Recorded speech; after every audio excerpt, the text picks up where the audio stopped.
ருசிக்க அம்மா சமையல் மசாலா ஐட்டம்ஸ் ஊறுகாய் ஐட்டம்ஸ் நம்மக்கிட்ட கிடைக்குது. நீங்கள் கீழே வந்து நம்பர் கொடுக்குறேன், நம்பரில் காண்டாக்ட் பண்ணுங்கள்.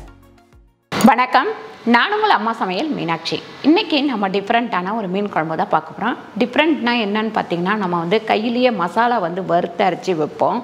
இன்றைக்கி நம்ம வறுத்து அரைச்சி வச்ச மீன் குழம்பு தான் நம்ம பார்க்க போகிறோம். அந்த காலத்திலலாம் உடனே வந்து மசாலாவை அரைச்சி அம்மியில் அரைச்சி பண்ணுவாங்க. இப்போ வந்து நம்ம மிக்சியில் அரைச்சி பண்ணலாம். வாங்க எப்படி பண்ணுறதுன்னு பார்க்கலாம். இப்போ நம்ம ஒரு 2 ஸ்பூன் அளவுக்கு எண்ணெய் ஊற்றிக்கலாம். மசாலா வறுக்கிறதுக்கு ஒரு 2.5 ஸ்பூன் அளவுக்கு தனியா, மிளகு 1 ஸ்பூன், ஜீரகம் 1/2 ஸ்பூன், ஒரு 4-5 பச்சை மிளகாய், அதுக்கப்புறம் பூண்டு பார்த்திங்கன்னா ஒரு 15 பல். இது எல்லாத்தையும் போட்டு வறுத்துக்கலாம். காஞ்ச மிளகாய் பார்த்திங்கன்னா ஒரு 20 மிளகாய் காஞ்ச மிளகாய்.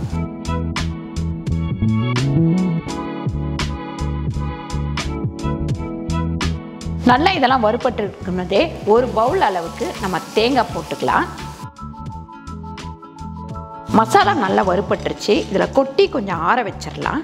ஆற வச்சதுக்கப்புறம் நல்லா அரைச்சி எடுத்துக்கலாம். இப்போ நம்ம ஒரு 5 ஸ்பூன் இதே கடாயில் எண்ணெய் ஊற்றிக்கலாம் குழம்பு தாளிக்கிறதுக்கு. பாருங்க, எண்ணெய் காஞ்சோடனே நம்ம கடுகு ஒரு 1/2 ஸ்பூன் சேர்த்துக்கலாம். வெந்தயம் ஒரு 1/4 டீஸ்பூன், கொஞ்சமாக உளுந்து, பெரிய வெங்காயம் நான் ஒரு 2 வெங்காயம் நறுக்கி வச்சுருக்கேன், அதையும் சேர்த்துப்போம். சேர்த்து நல்லா வதக்கிக்கலாம்.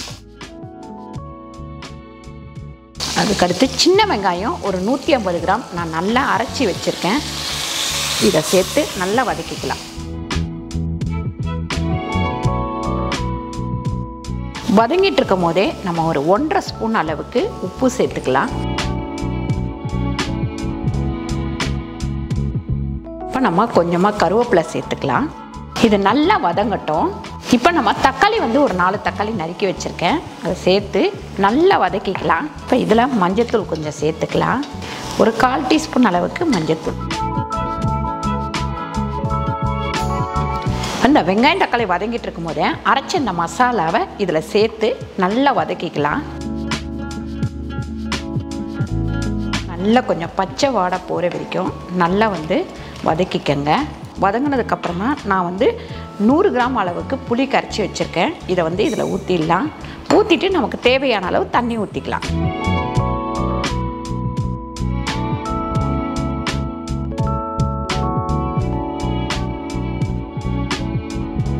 பாருங்க, மூடி வச்சுருவோம். நல்லா கொதிக்கட்டும். குழம்பு வந்து ஒரு 10 நிமிஷம் நல்லா கொதிச்சிருச்சு. நல்லா வந்து அந்த பச்சை வடை ஃபுல்லாக போயிடணும். போனதுக்கப்புறம் தான் நம்ம வந்து இப்போ மீன் போடணும். நான் வந்து கிளிச்ச மீன் வாங்கி நல்லா கழுவி எடுத்து வச்சுருக்கேன், இதை சேர்த்துக்கலாம். இது வந்து குழம்புக்கு வந்து ரொம்ப சூப்பராக இருக்கும்.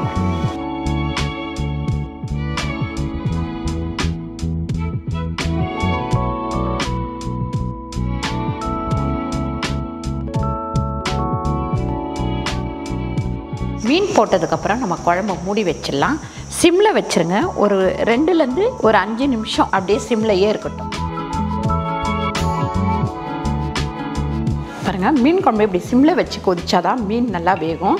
ஒரு 5 நிமிஷம் ஆயிடுச்சு. அடுப்பை ஆஃப் பண்ணிவிடுவோம். இதை எடுத்து ஒரு பாத்திரத்தில் மாற்றிக்கலாம்.